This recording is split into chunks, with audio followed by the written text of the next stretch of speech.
एक गांव में एक व्यक्ति रहता था जो मानता था कि उसे कुछ करने की आवश्यकता नहीं है, सब कुछ ईश्वर करेंगे।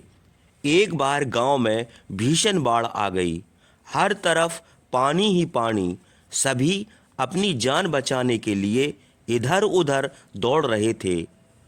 कई लोग ऊंचाई वाले स्थानों की तरफ बढ़ने लगे। लोगों ने देखा कि वह व्यक्ति भगवान के ध्यान में बैठा हुआ है। सभी ने उसे समझाया कि वह अपनी जगह छोड़ दे और भाग चले, लेकिन उस व्यक्ति ने कहा कि तुम लोग अपनी जान बचाओ, मुझे तो भगवान बचाने आएंगे। धीरे धीरे पानी बढ़ता गया।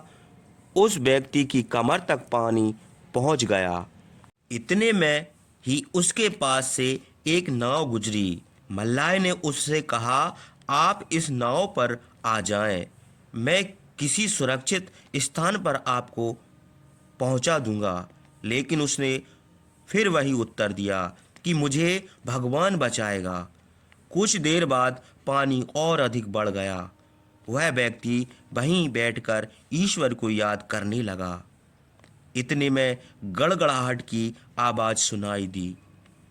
उसने देखा कि एक हेलीकॉप्टर मदद के लिए आया है। बचाव दल ने एक रस्सी लटकाई और उससे पकड़ने को कहा, मगर वह टस से मस न हुआ। उसने कहा कि मुझे तो भगवान बचाएगा, मैं इसे नहीं पकड़ूंगा।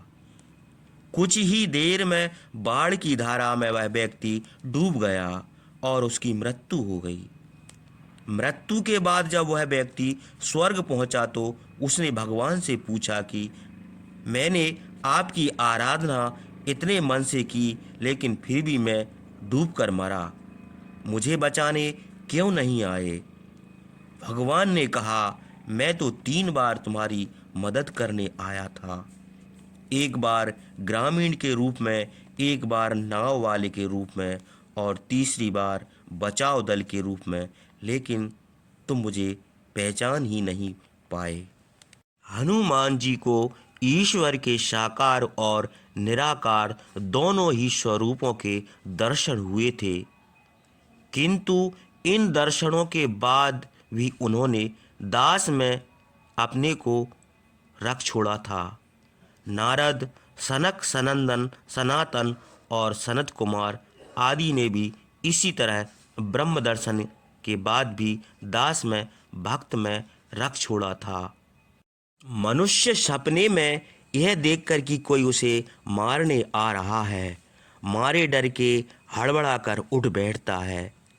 यद्यपि वह उठकर देखता है कि कमरा बंद है और अंदर कोई नहीं है, फिर भी कुछ समय तक उसका हृदय धड़कता रहता है।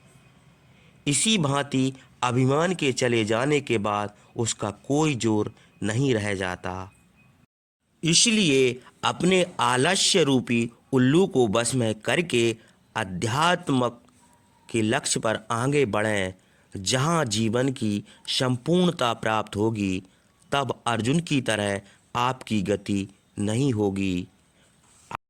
अगर आपको वीडियो अच्छी लगी हो तो कमेंट बॉक्स में जय श्री राम लिखें और वीडियो को लाइक करें, चैनल को सब्सक्राइब कर दें। जय श्री राम, जय श्री राम। ईश्वर को पहचानें।